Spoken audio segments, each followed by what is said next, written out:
Good morning from a blustery Sharjah. Today I'm going to sit in my favourite place in the house, which is on my rocking chair. It reminds me of my grandma and my mum and all my aunties, all the best women in my life, from the northeast of England, because we used to sit outside my grandma's house on a rocking chair like this, and it was wonderful. So, and I'm wearing this shirt. If you see there, it says Dubai 2009. This shirt is actually the shirt I got the weekend I found out I was pregnant with Bjorn.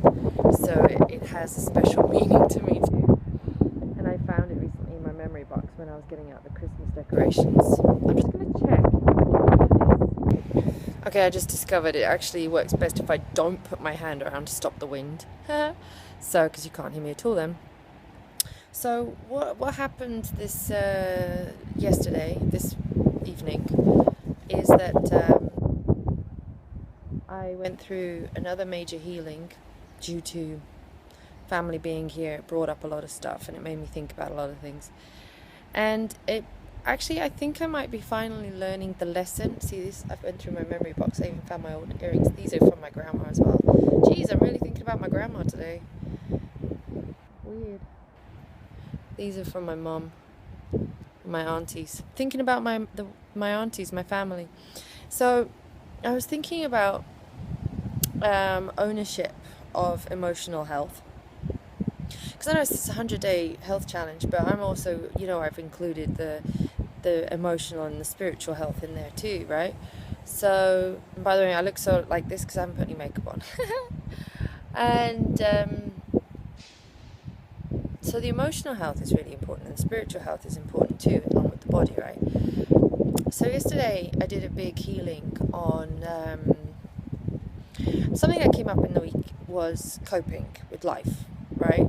So you have your daily life, your structure. When we have kids, you try to build in as much structure as possible. You become reliable, you put them to bed on time, you get them up on time, you feed them on time, you bathe them on time, you read their stories on time, you have that rhythm.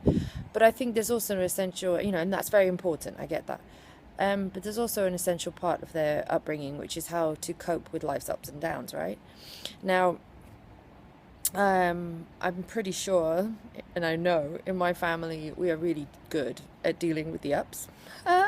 We share it. We share everything. All the good times, we share them.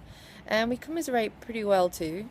And but with all families, I think generationally there's room for improvement, right? So the older generation, they had circumstances that they went through, i.e.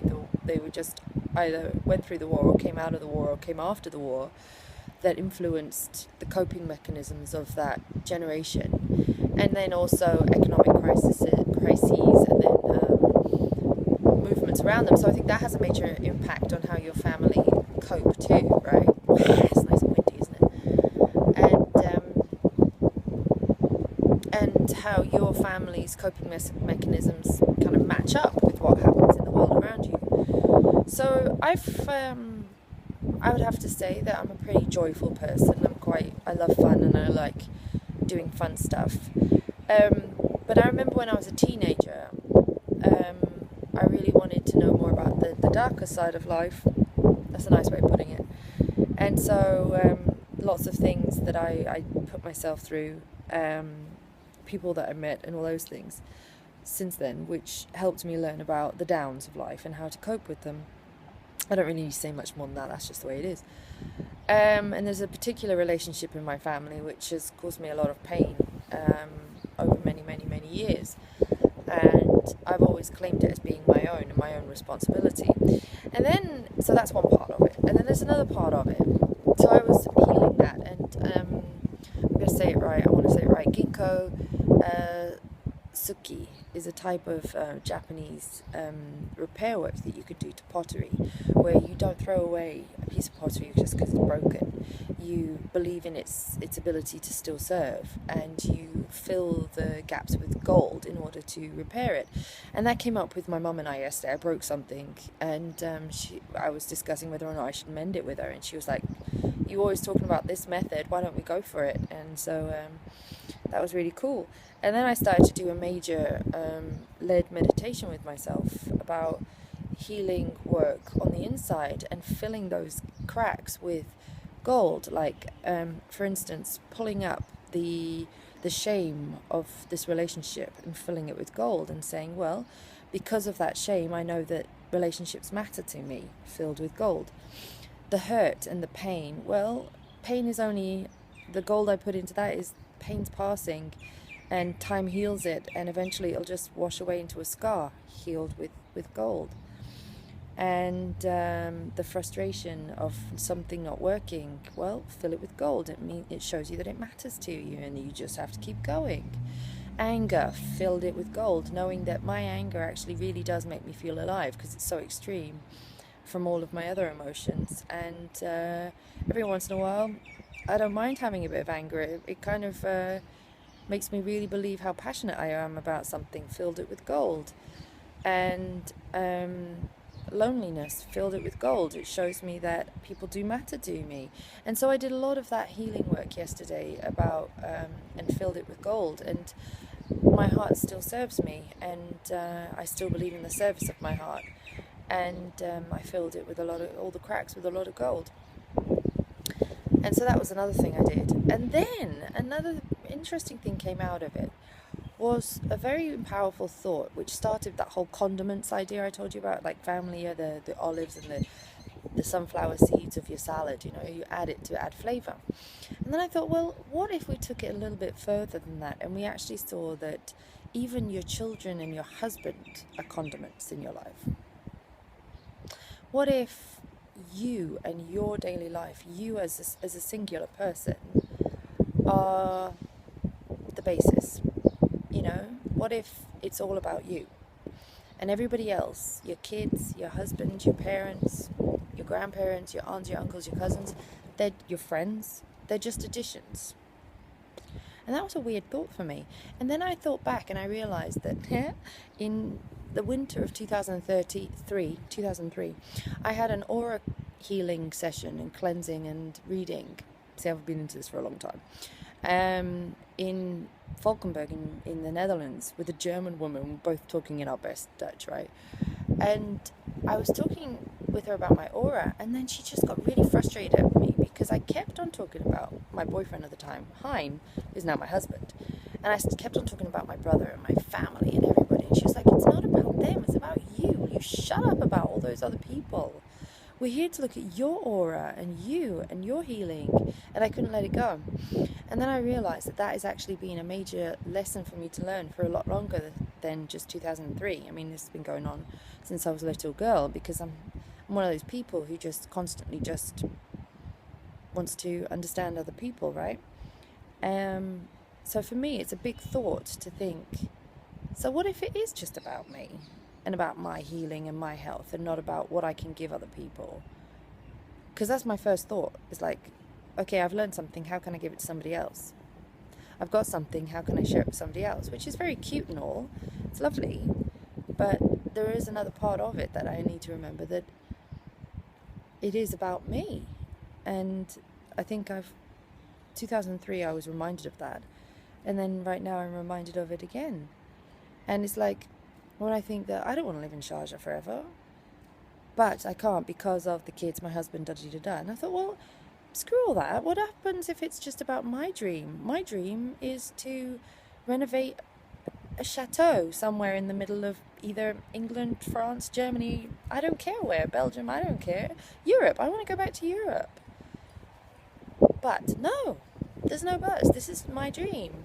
And I know I said I'm a black sheep in my family, I don't like plastering and all that stuff. Well, strangely enough, I might not actually like doing it in a small house, but for some reason I like to do it in a really big house, because I want to make it my business. I want to have it as my business, that I can bring people there and do healing work and teaching and, grow and really become more of what we are now.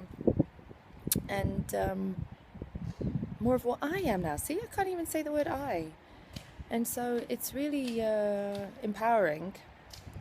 And I do thank this journey that I'm taking with all of you together, that this emotional health is extremely important. And so today my thought is really just basking in the glory of I am my own salad. That sounds really bizarre, but it is. It's like I am my own salad. I sustain me. I am me, and everybody else, including my children and my husband, are additions to my life, but they are not my life. They have their own lives, and I enjoy them, but they don't dictate how I feel and what I do. And they don't dictate whether or not I take care of myself or not. I do. And so I think with that thought, I'm going to continue the day, and I'm going to enjoy preparing all the stuff for the winter fair, because that stuff brings me a lot of joy, and I enjoy it, and I think it's fun. And whether or not the kids want to do something or not, I don't really mind, but I'm going to do it. And whether or not my husband wants to help me make what I need him to make me, no, he doesn't get a choice about that. He just has to do it. He's been told I can do it. So that's my thought of the day. I am my own salad. That's pretty cool, eh? Anyway, much love. I'll sit here with my little Dubai 2009 shirt. Yeah, I actually, what the funny thing is that it would have been the Thursday that I found that we were going to Dubai Sevens. It was the first time a friend of ours, Angie, was going to come, who ended up living at my parents' house for the best part of her school year, strangely enough, in Kuwait. Long story short story long. Anyway, so she was going to come with us to Dubai Sevens, and it was going to be a right knees up, and we were going to go out and have a blast, and we were going to be two girls together because my husband was playing. And the day I left, I did a pregnancy test, and so I was like in my first month. I missed my first period, that's it, and or I just missed my second period, something stupid like that. And I found out I was pregnant. And you know what? If you want to have a downer to a knees up, that's the best way to do it. Because I also had a miscarriage before, so there was no way I was going to drink or let anybody touch me or knock into me or anything like that. Touch me as in like bump into me.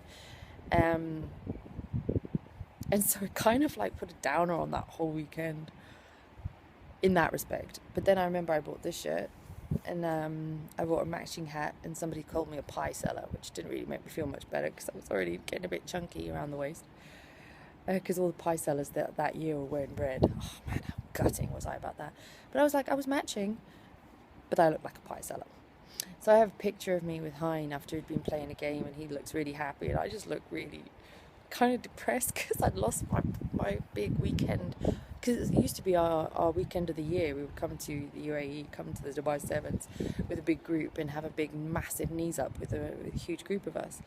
And I was like, but I was happy, I was pregnant.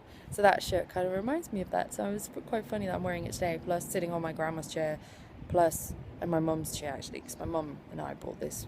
No, I bought it just before my mum came and my dad came. And my grandma's earrings and earrings that my mum bought me. And I think that one, I don't know where that one came from. She'll probably be able to comment in below and tell me. So I'm feeling really sentimental. And then today I've just ironed a dress that I wore for my graduation. Yeah, that was quite intense that I graduated with a 1-year-old. Found out I was pregnant then as well with my second child at my graduation. So what else? And then I've just ironed a skirt that I got in Maastricht, in one of my lovely vintage, that they call them now, it's traditionally called a second-hand shop. Let's just call it like it is, a second-hand shop in Maastricht, one of the many ones. Don't know if they're still there now. Before vintage was all the rage. Then I used to be just called a hippie art student. So yeah, I'm feeling, but it's not sentimental in a bad way. I'm feeling sentimental in a, man, I've had a good life kind of way. Done a lot of stuff. Quite impressive, the kind of stuff that I've done. And I'm only 35, so imagine what I'm going to do for the next 100 years. Life's not over yet. So yeah, enjoy it. Think about your emotional health, and remember, you are your own salad, guys. Everybody else is an addition, and it's really hard to get there. It's taken me since that day when I was actually actively put my face on it by a German, and they don't mince their words. They like put your face on it, clear as day. That was 2003, so it's now 2015, 12 years to learn that lesson. So if you don't learn it in the next 12 minutes, it's alright, you've got 12 years. And if you do it in 10, you've beat me. So yeah, it's all about you. It's all about you. And that's it. And I'm here for you, but I'm here for myself too. All right, much love.